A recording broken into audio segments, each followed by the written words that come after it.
निक Shinde, singer Sonali Sonawane आणि music boy केवल वाळंज हे तिघं एकत्र असतील तर यातून नक्कीच एक हिट गाणं जन्माला येणार. आणि झालंयही तसंच. एक हिट गाणं घेऊन हे तिघही आपल्या समोर आले आहेत. या गाण्याचं नाव आहे. कन्सेप्ट म्हणजे सिम्पल गाणं ठेवायचं होतं आणि मला सर्वात आधी हुक लाईन सुचली. व्हिडिओबद्दल तेव्हा विचार नव्हता केलेला काही, पण मग गाणं बनत गेलं फ्लोमध्ये. आणि काही गोष्टी थोड्याशा डोक्यात होत्या की गाणं डुएट असणार आहे, सोनालीसोबत करायचं आहे. आणि व्हिडिओमध्ये सुद्धा मला निक दिसू लागला. सो सुरुवातीला गाण्यामध्ये काही गोष्टी अशा फिक्स ठेवलेल्या.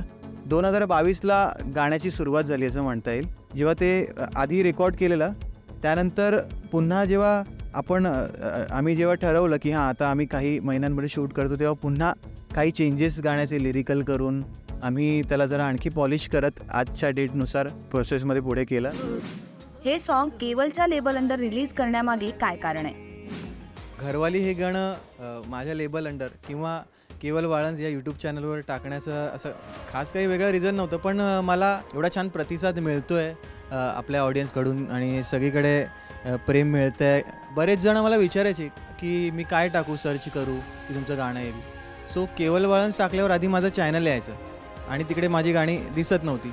सो मी असं विचार केली की काही कंटेंट मी इथे सुद्धा टाकेन आणि इझिली ते सगळ्यांना मिळेल. सो असं एक बेसिक रिझन होतं. फर्स्ट टाइम एकत्र काम करताना केमिस्ट्री कशी झाली? त्या मुलीसोबत वन टेक करायचं आणि मी फर्स्ट टाइम तिच्यासोबत काम करतोय. सो तिचं काय असेल, ती करेल काय तसं. पहिलाच दिवस होता आणि पहिला लुक होता कोळी लुक आणि आम्ही गेलो तिथे आणि जसा पहिला टेक आम्ही घेतला आणि तिच्यासोबत असं होतं की मी बोललोच नव्हतो तिकडे गेल्यापासून, थोडंच बोलायचो. आणि तिकडे जाऊन जसं आम्ही दोघांनी पण काम केलं तर आमच्यासाठी खूप इझी झालं ते. आणि ते असं आम्ही फटाफट करत होतं की एका दिवसातच ते गाणं संपलं करून आमचं. आणि 2-3 सेकंदाचं राहिलं होतं ते आम्ही दुसऱ्या दिवशी ठेवलं. चल 2-3 सेकंदाचा जो लास्टचा सीन आहे नवरा बायकोचा, फक्त हार घालायचा, तोच आम्ही ठेवला. म्हणजे एवढ्या फास्ट आम्ही दोघांनी काम केलं आणि ते पळापळ होती, धावपळ चालू होती तिकडे. कॉस्ट्यूम चेंज करणं हे ते सगळं ॲडजस्टमेंट वरती चालू होतं. खूप फास्ट गाणं केलं आम्ही. आणि जरा पण मला असं वाटलं नाही की शूटला आलं, असं वाटत होतं की तिकडे पण मी रील बनवतोय. एवढा कमी टाईम लागला.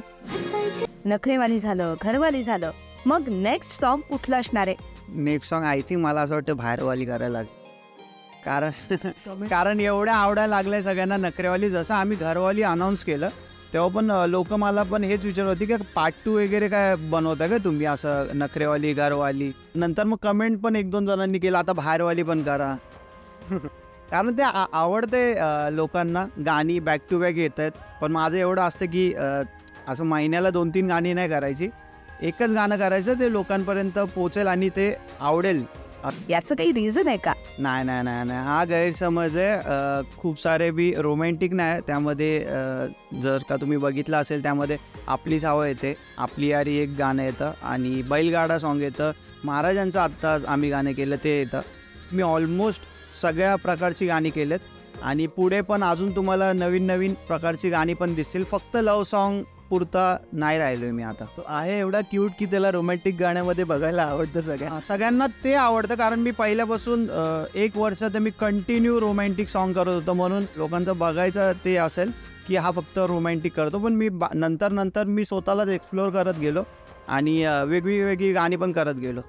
गाण्यावर ॲक्च्युली आमच्या संपूर्ण टीमलाच खूप कॉन्फिडन्स होता. ॲज अन ऑडियन्स तुम्हाला कसं वाटतं? फीडबॅकसाठी केवलदादाने सगळ्यांना गाणं ऐकवलं होतं आणि तेव्हाच सगळ्यांची रिॲक्शन मस्त होती की अरे मस्त गाणं आहे आणि हे आवडणार आहे लोकांना खूप. लवकरात लवकर रिलीज कर. मी जसं म्हणाले आमच्या माणसांचा कॉन्फिडन्स होता, गाण्यावरचं प्रेम होतं, सपोर्ट होता. तर ते कुठेतरी असं आता वाटतंय की हो ते सगळं बरोबर होतं. ते कॉन्फिडंट होते आणि ते जे सक्सेस आहे गाण्याचं, जे प्रेक्षक आम्हाला जे प्रेम देत आहेत त्यातून ते दिसून येतंय की येस गाणं चांगलं झालंय. त्याकडून खूप साऱ्या शुभेच्छा. फिल्मी गप्पांच्या या फिल्मी दुनियेत घेऊया एक छोटासा ब्रेक नंतर आपण ऐकणार आहोत नखरेवाली गाण्याच्या टीम सोबतचे काही किस्से.